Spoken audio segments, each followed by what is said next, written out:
What's going on, everybody? Welcome to Seth's project. My name is Seth. Today we're going to be creating this dovetail marker right here.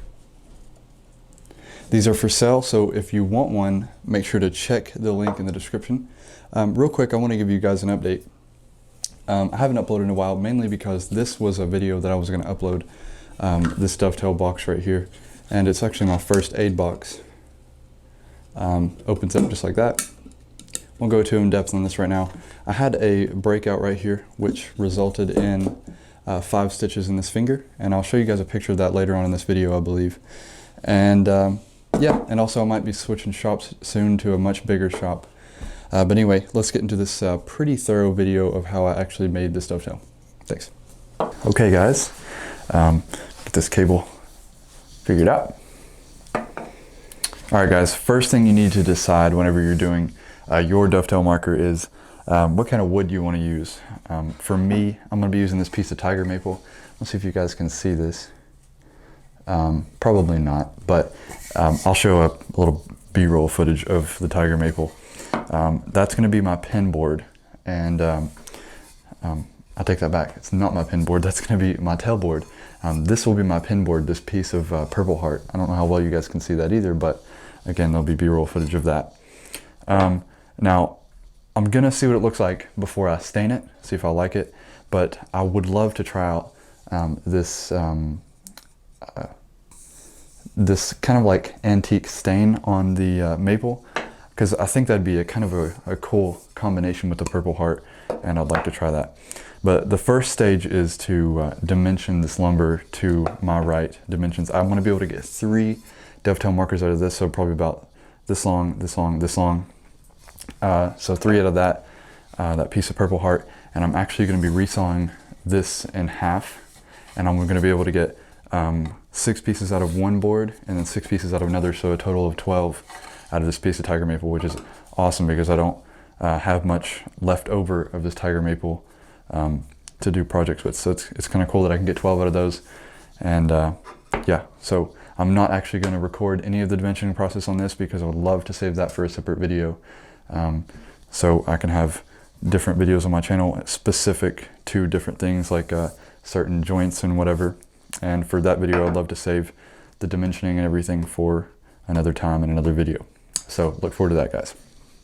Okay guys, I now have my my lumber dimensioned. Like I said, I'm using 2 pieces of purple heart here and this tiger maple. I've ripped all these down in half, and I still got this one to do. I'm gonna do that later on after I get done with all these dovetail markers. I believe I'm only gonna do 2 in purple heart and the rest in walnut or possibly mahogany. I don't see any mahogany over there, but anyway, there's a couple of things that I want to mention. Obviously, I want to save the dimensioning and stuff for another video. If you guys want to see how I dimension the lumber, make sure to subscribe and don't miss that, because that is coming soon. But I would like to give you some pointers if you're going to be dimensioning your own lumber. You want to make sure this face and this face is parallel, so these 2 front faces are parallel, and you also want to make sure these 2 sides are parallel. And you want to have your reference side and your reference face, and you want your reference side to be dead square to the end here, so that way your dovetail will actually fit on the end here. It'll actually fit right, and there won't be a gap on one side because it's not square. So there's some really good pointers. Make sure everything is parallel, which some of these are not, and I'm gonna have to go in and fix that. And everything is dead square, so really important. So I want to go over the dimensions on my dovetail marker. I wasn't going to do this, but I figured somebody might be interested. So let's go over the maple first. It is 4.5 by 2.5. I know you guys can't read this paper, there's no way. Yes, 4.5 by 2.5, and I believe the thickness of this is about 5/16. It's not anything particular, it doesn't really matter. 1, 2, 3, 4, yeah, 5/16. Not really too important. This is a 2.5 by 3.5, and I believe this is exactly 3/4 if I'm not mistaken. I didn't really do it on purpose, but I believe that is exactly 3/4. So those are the dimensions for mine. Of course, it's 100% up to you what you want to do with yours. I would recommend for a dovetail marker to keep it pretty small, because whenever you're lining out your dovetails here, you don't want some huge thing on top of here. It's hard to register it and it'll be all, yeah, you get the point. So keep it relatively small, keep this pretty thin. That's just preference. I mean, you can do whatever you want to do, obviously. So anyway, without further ado, let's get into the joinery. I've prepared my stock, and I'm about to be giving you guys a lot of tips on how to cut a half blind dovetail. And you can see here's my Dovetail box. It's actually my what's it called, first aid box. And I was gonna record this and upload it, but it didn't end up doing that. And this actually took me a lot longer than I thought it was going to. But anyway, the most important tip that I can give you in this video is patience. Do not take patience for granted. Be 100% thorough. Do not get ahead of yourself, and you will have a good result in the end. I can guarantee you that. Having the right tools, having the right kind of patience, and everything like that, and you should be fine. I wanted to mention one more thing. Let me go over here and grab this. Oops. I actually did a sample here. I ended up breaking this off because it's so thin, so I just made it two. I did not know that this Purple Heart was going to be as tough as it is. It's actually really hard to get through, and I actually had to sharpen my 1/4-inch chisel like 3 times to finish off the joint, and that's okay. It goes back to patience. So yeah, let's get into cutting the tails. Now, whenever I'm trying to figure out which side of the board I want to put my tails on, what I will do is I will plane in the right direction, which obviously there's a right way and wrong way to plane a board, and especially it's really apparent with this tiger maple, because if I plane this way, everything's going to tear out. So what I'll do is I'll actually plane in the right direction and put an arrow in that right direction. I don't know if you guys can see that, but the arrow is pointing this way, and that tells me which side of the board I need to be planing from. And so once I know that, and my tails are going to be here, and I have to plane from this way so I don't tear out the end grain on the Purple Heart. So to give you guys a visual representation of this, say this is how the joint is going to be put together, and if I have to plane this way, I'm going to be tearing out this end grain on this Purple Heart. So I want to be planing this way. So thinking ahead here, I want to put the tails on this side. So whenever they go in here, I can plane this way, everything's fine. So think of things like that, and will make your life a whole lot easier. If you don't have a dovetail marker, obviously you're going to need the angles to cut your dovetail marker. So I've reset my sliding T-bevel here. So I have a square, a rule, a rule, and a pencil. So how I do this is I will find me a nice flat face here on the front and a nice flat top. So I'm using my shooting board for this example here, which has got crap all over it. And all I want to do is, first of all, I need to determine what kind of angle I want. I'm going to do a 1 to 6 because that's my favorite angle. And that means we go over 1 inch and up 6 inches. So to make this easier, since I don't have a really long sliding T-bevel, we're just going to divide that by 2. So I'm going to go over 1/2 inch. So I'm going to figure out where 1/2 inch is. It is right here. So I'm going to mark my starting point here and then go over 1/2 inch. And now I'm going to take my square right on that second mark that I made. I know you guys can't see this, but I'll show it to you here in a second. And I'm going to square up this rule. And then I'm going to come up, and if it's over 1, up 6, and we divided it by 2, we're going to go up 3. So we're going to 1, 2, 3. So right here, we're going to mark it. It doesn't have to be 100% accurate. So my first mark is here, second mark is here, third mark is here. So whatever angle I use, all I'll do is take my sliding T-bevel, and we'll come up here, we'll rest the corner of the sliding T-bevel there. Make sure we're pushing on this side. And we will just line up that dot up here, and that will give us our perfect 1 to 6. And I like to leave half on this side and half on this side because we will be flipping this over as we are doing our layout. Next step, we are going to do our layout here on the top, on the end grain. And I like to do this first, so scoot over.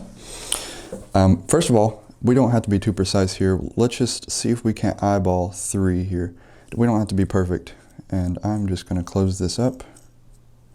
And we're going to put that, well, actually we're not going to put that aside yet. I'm going to figure out how far I want to be from this side. So I want to see where I want to start my first tail here. I like to go over 1/4 inch, so I'm going to put that right on the 1 right here on the end. And I'm going to come over 1/4 inch and make a hole. Do the same thing over here. I like to try to center it. It's not 100% necessary, but so there we go. Let me make sure.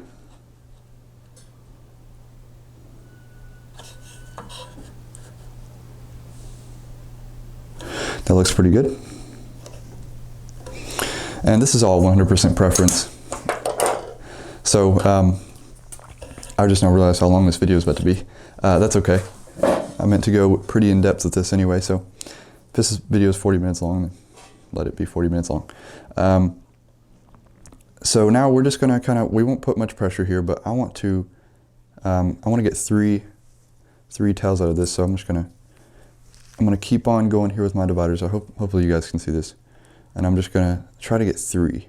So the goal here is to get 3, and I wanna pass this dot. So here's my dot. I wanna pass it by about 1/8. And what that means is we will have 1/8 of an inch between every tail, and you guys will see that if you don't know what I'm talking about here in a second. So we're just going to keep on going with this. There's 2 and there's 3, and that's exactly what I want. So now we're gonna go in and we're gonna make our marks here. So press down, there's 1, there's 2, and there's our 3rd one right there. So now to get our in-between marks, we are just going to come over from this one that we made, and we're just gonna make another mark there, and another mark there. And I like needle point pins, which means we wouldn't have these 2 dots here. But the problem with that is whenever you go in to cut the pins out, what ends up happening is you end up splitting them out at the top, and it's really hard to avoid that, especially in really, really tough grain woods, especially like Purple Heart and stuff like that. Okay, so next thing that I do is I will take a nice backing board here to increase the accuracy of my square here. So all I'm gonna do is take my knife, or take my pencil and put it into that little dot that I made and slide my square over. Keep the same angle with my pencil, and we will just scribe us a line there. We're gonna do the same thing on all these.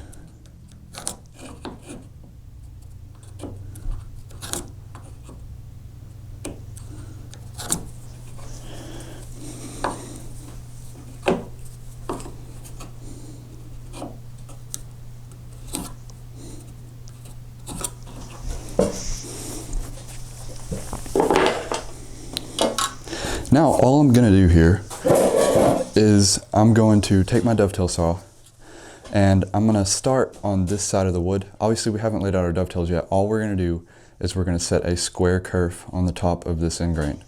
That's really, really important. It's more important on through dovetails than it is on half blinds, but it's still important nonetheless, because your dovetail could not even seat properly if you've got an angle here or here. So anyway, all we're gonna do is, let me scoot back here. All we're gonna do is we're gonna start here, put my finger here, and then put my saw right up against my finger. I'm gonna drag backwards. Let me stand up actually. I'm gonna drag backwards till I can actually grab here. Light pressure. You don't need very heavy pressure at all.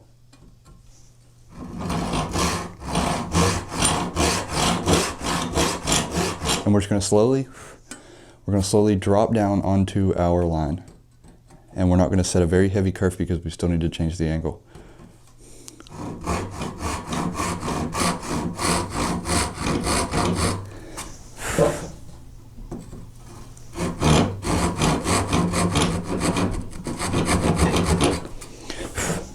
So we're gonna do that again.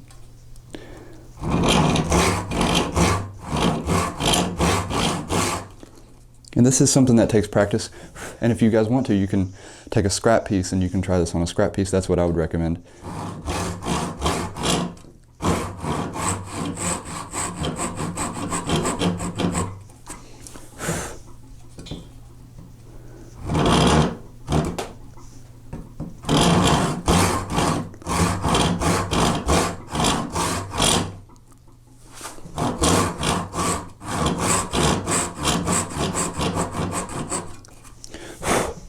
So now, as you can see, I've got nice square curves in the top here.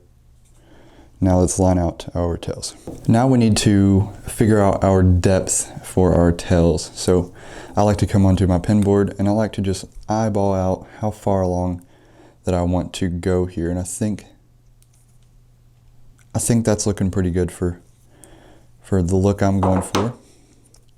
So this is how far I went up through here. It's about 3/4. I'm gonna leave a little bit.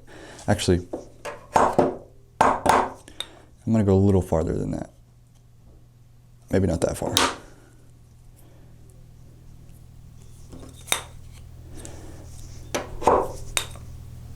So right there, that's how far I'm going. Leaving about 1/8 on the wall here, on the lap. So now all we do is come to our tailboard, and we're just gonna go along. I'll do this right-handed even though I'm left-handed, and we're just gonna go along and scribe all the way around, registering on the end grain here. You want to be pretty accurate with this, so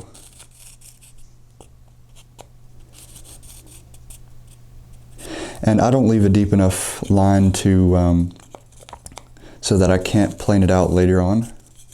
So I just go through here and make sure I can see it. That's the important thing. Just making sure I can see it. And then we're going to go along the sides here.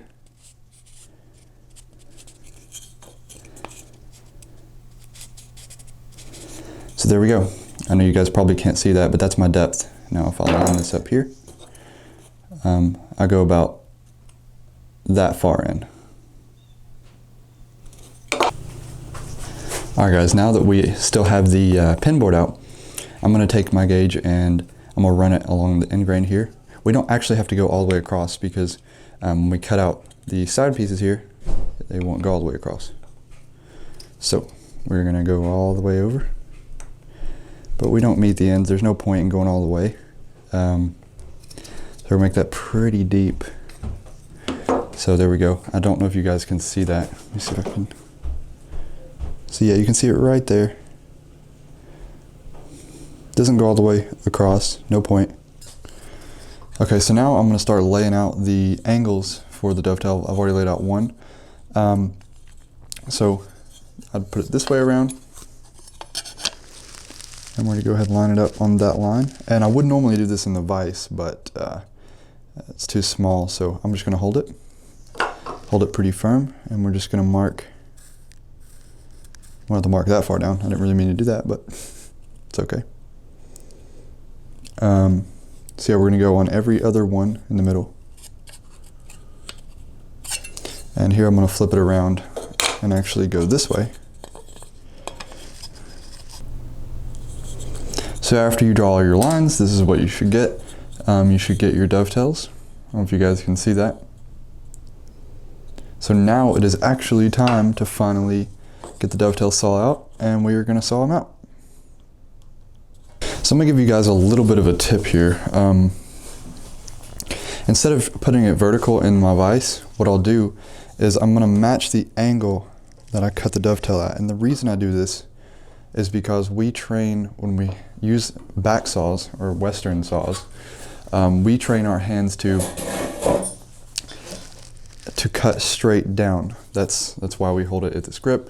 It's easy to know how you're cutting straight down. So instead of trying to cut at an angle, which isn't much harder, it's a lot easier just to go straight down on these angles. And you can even line it up like this. Put it on the vise and line it up that way. And yeah, then we'll be cutting straight down instead of at an angle. It's a lot easier.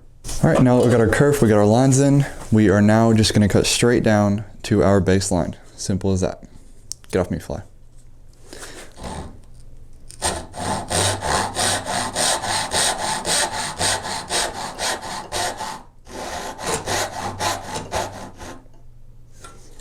And as you can see, I cut straight down that line. I don't know if you guys can see that or not. But yeah, we're just gonna do that for the rest of the ones that are angled in the same way this one is, so we'll obviously tilt it the other way whenever we cut the other ones.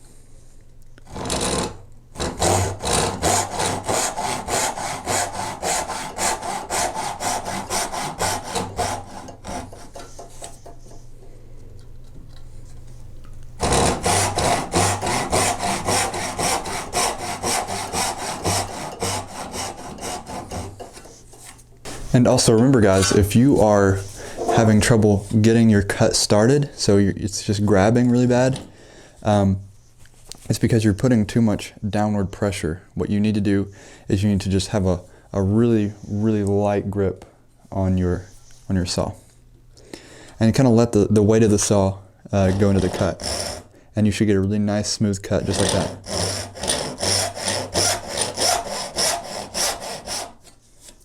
Now what I want to do is I want to turn over the piece of wood to the back. Make sure you're working on the back right now. And we're going to see, you can see our baseline here. I don't know if you guys can see it, but the baseline's there. And I just want to cut a little bit of a groove right there.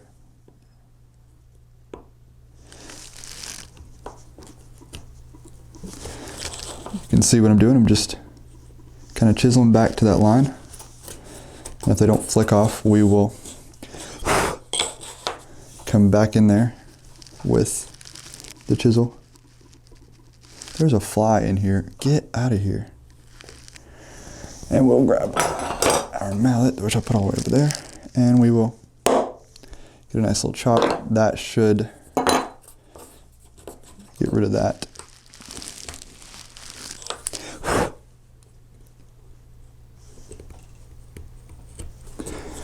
Just be careful.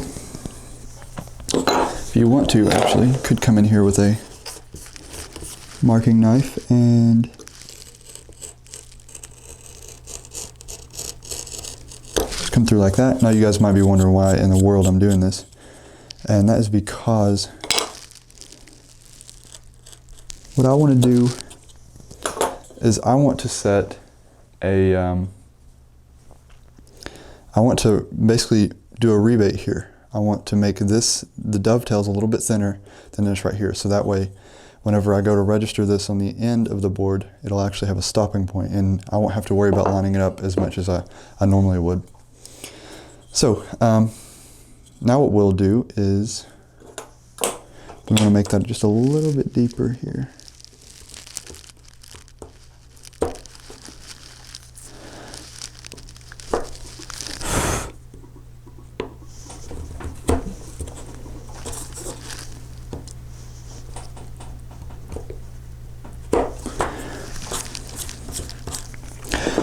You want to keep that line pretty crisp. Now I'm actually going to put this in the vise. Where's my backing piece? I took it out. Also, if you have a metal vise, it's good to have a piece of wood to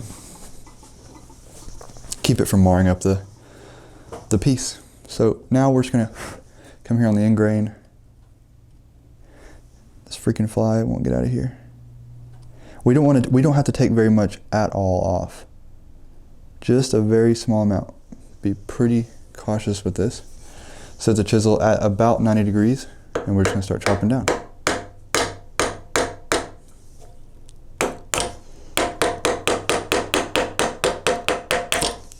This is something I like to do on every one of my dovetails. And we will set this depth later on. And I'll show you how I do that. Just split those out. It should come out pretty nicely. We're gonna have to clean this up.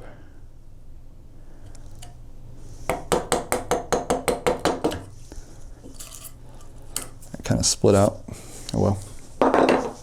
Okay, so now what I want to do is I want to come in on the waist, which is this here, this, and this.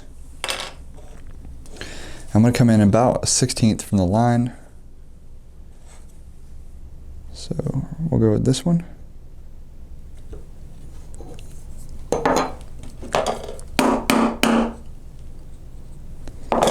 So as you can see, went about 1/16 from the line, and now all we're going to do is we're going to come and chisel back about halfway to our baseline. And all this is doing is relieving the wood from the baseline, so that way when we actually chisel into the baseline that we're not ruining our knife wall or our gauge wall. So now all I'm going to do is come in, kind of pare out that waist in the corners. So that's the important thing of this step, is removing the waist from the corners. So now, once we have that, I'm going to put it in the vise. I'm just going to show you this on this one, and then I will do the rest because it's all the same process. So now we're just going to drop our fret saw down in there. And we're just going to start, well,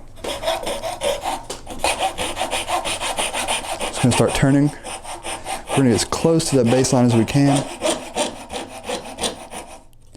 until we come out. So as you can see, that's pretty clean even before we clean out the rest of the waist. So I'm going to clean out this one, and then I'm going to show you how to take off the two outside pins. Okay, so after we fret saw out the waist here, we're going to have a little bit of waste right where the gauge line is. So to remove that, there's a little bit of a technique here. We're going to drop the chisel down into the knife wall, which I like to do this in 2 passes, so I don't like to have a chisel as wide as the pin. So instead of chopping at 90, which we will hit it once at 90 and then we'll undercut. This is a technique I got from David Barron. And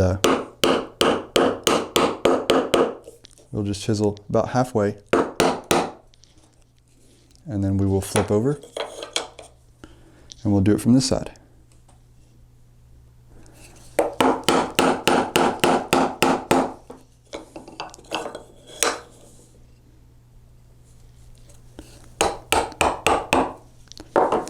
So,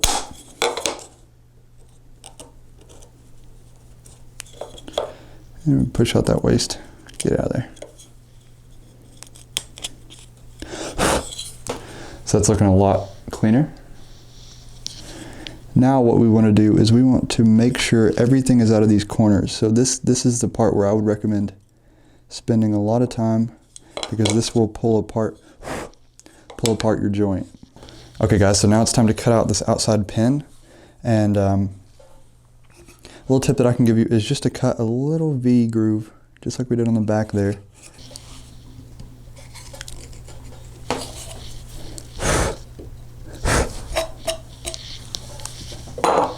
And I'm actually going to use a Japanese saw for this. I like cutting these out a little bit better than I like the dovetail saw. I don't know why, personal preference. You can use the back saw if you want to, but I'm going to use a Japanese saw. So I come right here, right down that little line.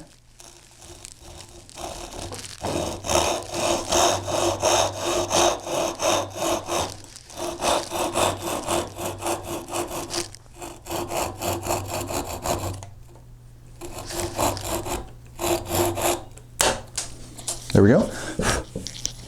Now all I'm going to do is I'm going to take my 1-inch chisel, and I'm going to come down here, make sure I'm meeting the gauge lines on both sides, which I'm not on this side, so I'm going to come down through here just like this, and I'm going to pare down just like that, come down like this, and there we go. Nice, clean. So I've just finished cleaning out all of the waste on the inside. I try to get it as neat as possible. Same thing with the outside pins here. And I think I'm pretty happy with that. What I'm gonna do here is I'm gonna set this in here. Mount it up flush. I'm gonna drop it down just a little bit to accommodate the drop down that we have. And I'm gonna lock this off in the vise, pull this back, drop this down on here, and there we go. So as you can see, this stops on that shoulder line. That's the reason I like doing that. It's really helpful for me. You don't have to, but that's just the way I do it. So we're gonna line that up. I'm gonna grab my dovetail marking knife, and all I'm gonna do is I'm just gonna follow these angles, just like this. And this purple heart is really hard to see the lines on, so I'm gonna go over probably a good 5 times on each angle, just because I know I'm not gonna be able to see it very well. But if you were doing this into a softer wood and a lighter wood, you'd be able to see it.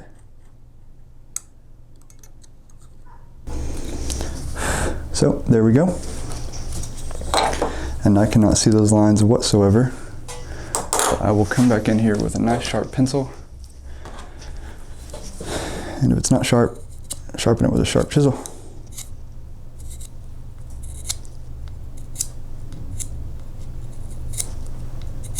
Okay.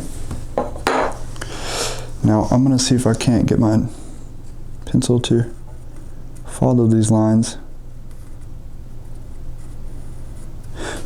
So that way I can see them when I go ahead and cut. Okay, now I'm going to set the depths for the pins, so we actually have a line to cut to here. So what I want to do is I want to take my tail board here, and I want to set it on there and just drop my gauge down. This doesn't have to be a science here. And then we're just going to pick up the board and make sure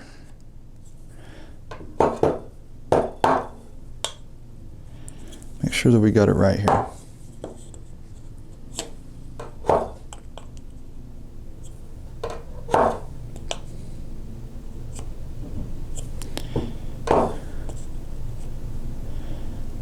Okay, so there we go.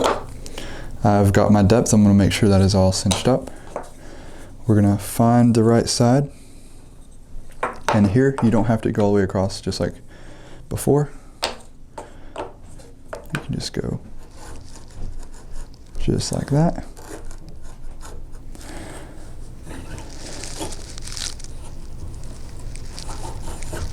I didn't go all the way across. You just need to go where this line hits this one, and this one hits that one.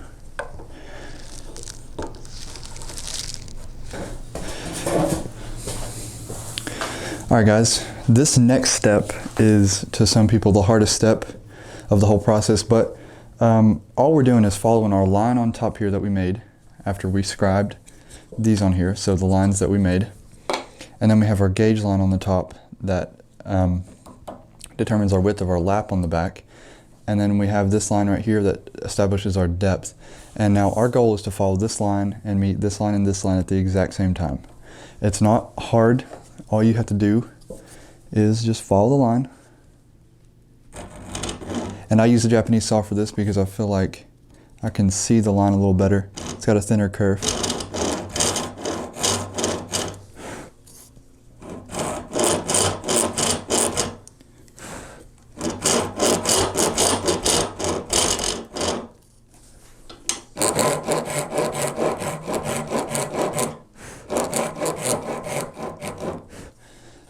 Your main focus here is to not go past the top line. If you go past the bottom line, it's on the inside. It's not really going to matter too much, but obviously you don't want to do that. So just keep going.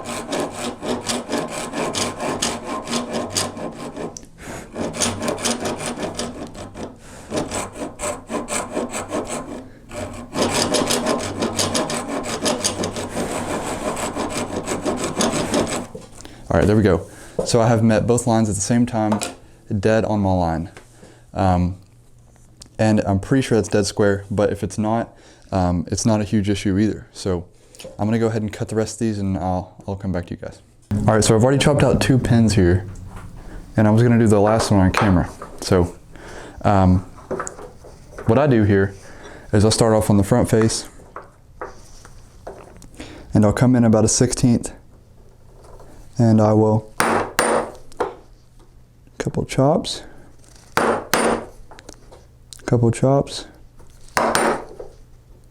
maybe I got a little too far away from the line, I think. Now I'm going to come up right on that line. So right on that line, 90 degrees. Chop, chop, chop.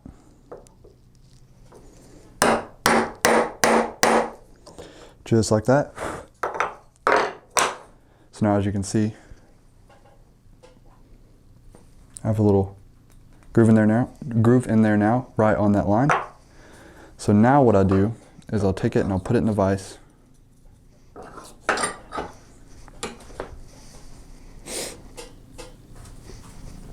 I'm just going right on top of here. And for these first couple chops, I use the hammer. Now, before I go anymore, I want to explain something. This wood is really hard. And right here, it will split out this back. And that's actually what happened to me on this Dovetail box right here. And the result of that was right here, I had 5 stitches. Don't be me. Keep it in the vise, keep it away from your hands, and you should be okay. And try to avoid breaking out this back, because obviously you don't want that to happen. So I cut at an angle like this. I don't know if you guys can see that, but it makes a V. The closer I get to that back wall, I'm going to take smaller and smaller chops. Now if I was doing something in, I don't know, pine, I wouldn't have to worry about this as much. But the harder the wood gets, the more you need to worry about splitting out this back wall. So when I get closer and closer to that back wall, I'm actually just going to use my hands to pare down just like that. So obviously you're going to need a sharp chisel for this, but this will ensure that you do not split out that back wall, because there isn't as much force on the bevel pushing out this back wall if you're taking really small chops like this. So these don't have to be reliefed. Like, these can be stuck at the bottom for now, and we will come down this way and we will take out all this waste. So I go as far as I can this way, and you'll be able to tell whenever your chisel wants to bind up like halfway that you need to start chopping out. So I just take my time, no need to rush. So I'm binding up there, and you can see I've got plenty of waste here. So I'm just going to come back in the bottom,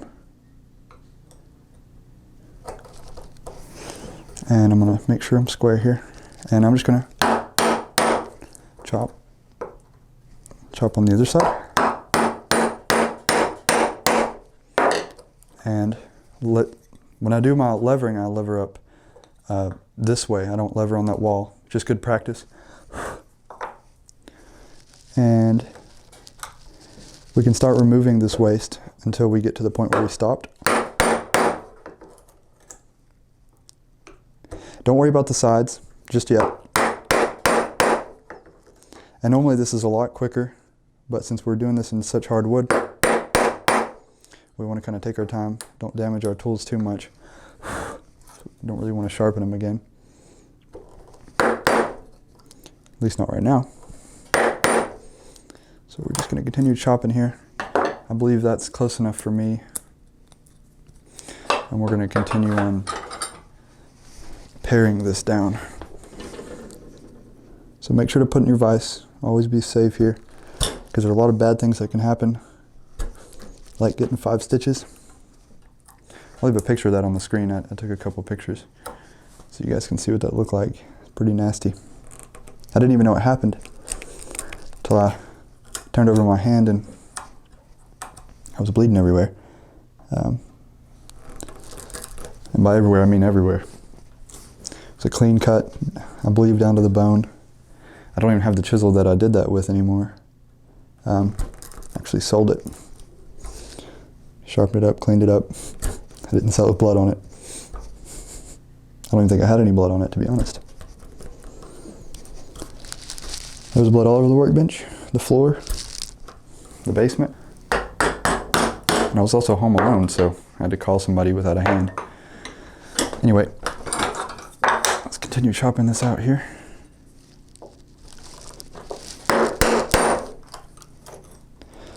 So I'm going to continue chopping this out till I get close to this wall back here, and I will see you guys then. All right, so we're closing in here at the end. Make sure it's secure in the vise.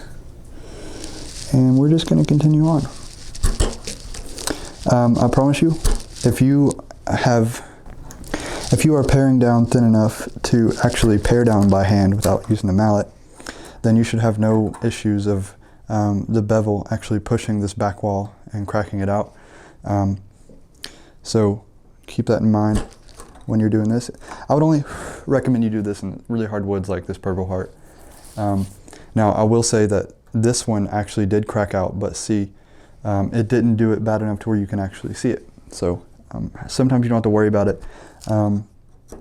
It did crack out, but when I glue it, you will never ever know. So I wasn't too worried about it. But here on this back wall, we're going to get pretty close, just enough to where we can pare down straight to that line. We want to be able to drop our knife, or not our knife, but our chisel right into that knife wall. And my chisel's starting to dull.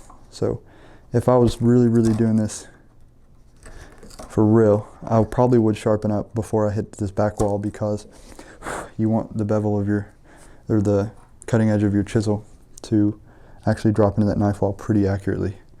And I'm pretty sure this has rounded my blade off somehow. So this stuff is pretty tough. So I'm just gonna, so on these side walls, all I'm doing is coming down, registering down, I'm coming straight down and paring this off. Pretty straightforward. You guys will know what I'm talking about whenever you do yours, if you do yours. So we're just gonna keep paring down here. So I'm getting pretty close to this back wall now. I'm just gonna keep on inching up there. I don't wanna take off too much. That's the last thing I wanna do at this point. I'm almost done. Don't want an accident to happen. So just be patient. I'm close enough to that wall, I believe. So I'm gonna go ahead and try to make my first. And whenever I do this, I'm thinking whenever I want to drop in here, I want to actually angle the chisel at about 92. That way I provide an undercut this way, so that way I don't get hung up and it pulling out the joint. I've had that issue before. And if that's the case, we'll go back in and we'll just make our fine adjustments. No big deal.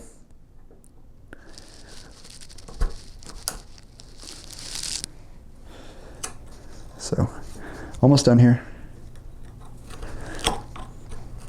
All right, I'm gonna go ahead and clean all this up and we will test fit this. And I'm pretty sure this one over here is a little too big. And I'm not 100% happy with it, but there's nothing really I can do about that. So we'll see. We'll cross that bridge when we test fit this. So I'm gonna clean this up and I'll be right back. All right, guys, let's see how we did here.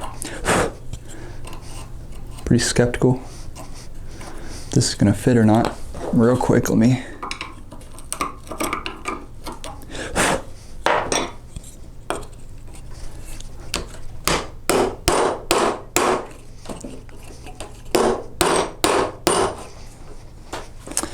There we go. So let's get a better look at this. Let me take the camera off.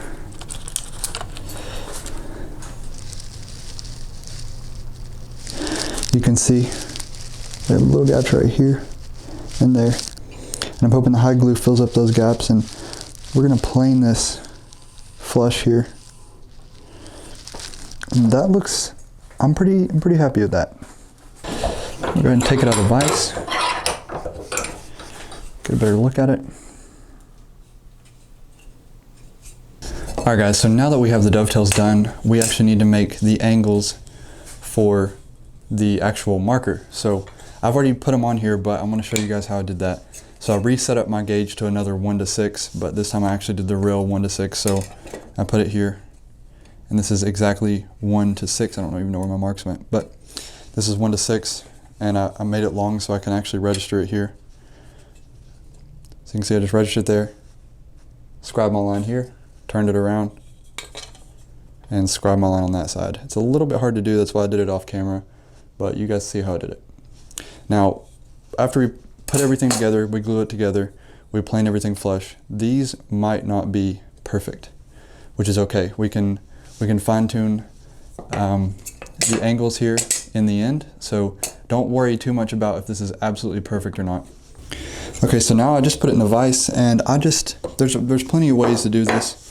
This is the way I feel like it's fastest, and well, maybe not the fastest way, but just the way I would prefer to do it. And if I could give you guys a tip here, it would be to chop this with the grain, because if you don't, you could end up tearing this whole thing out, and that would not be good. So I know this is with the grain, so we're just going to start chopping this. You want to be careful here. You don't want to do all this hard work and get everything ready to mess up here. So just be careful.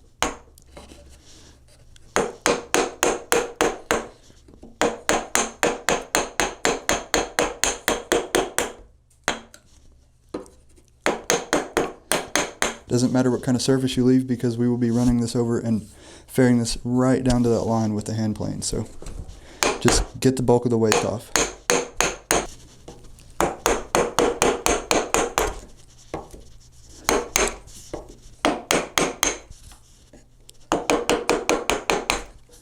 So now we're just going to keep an eye on that line. We're going to try to keep that angle. I'm set fairly deep with my blade right now. I'm not going to adjust it, I don't think.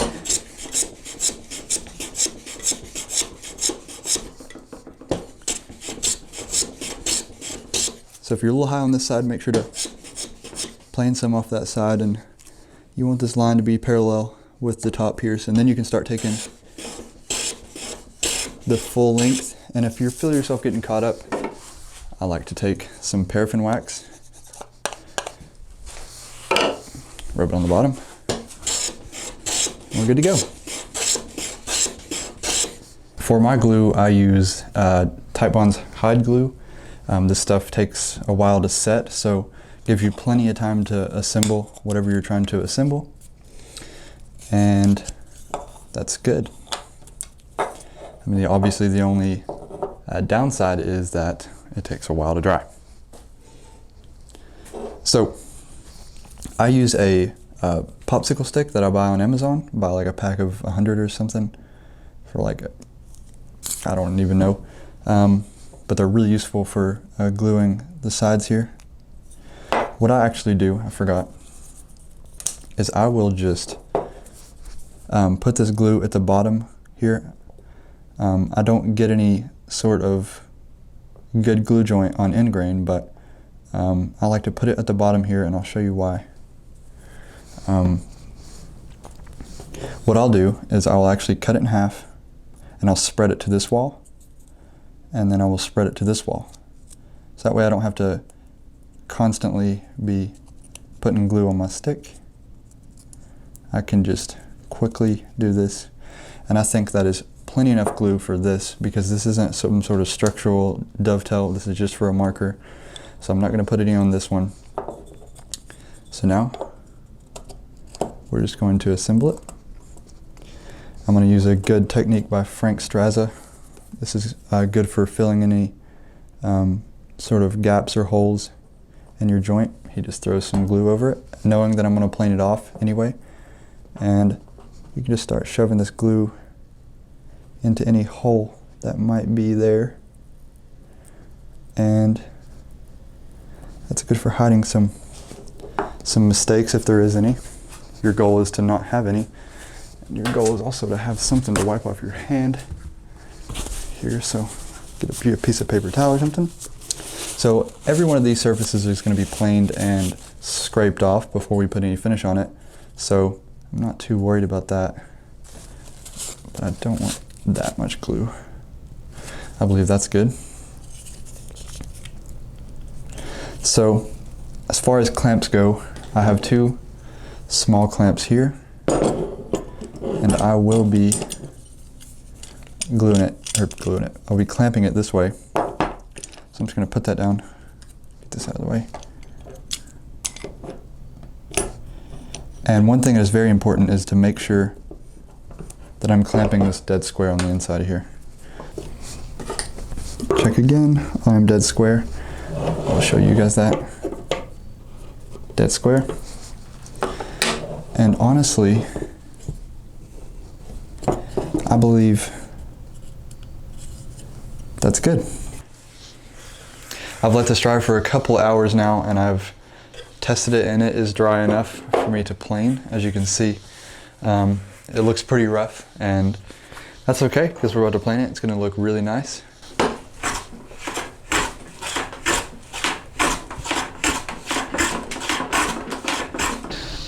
Alright guys, that's it. The dovetail marker is complete. There is only one last thing to do. I have done all the chamfers around the edges. I've cleaned it up. I used a spoke shave to do those chamfers. Really easy. Didn't feel like it was necessary to show. But there it is, guys. We're going to do one last thing. We're going to add a coat of boiled linseed oil, and that will be it.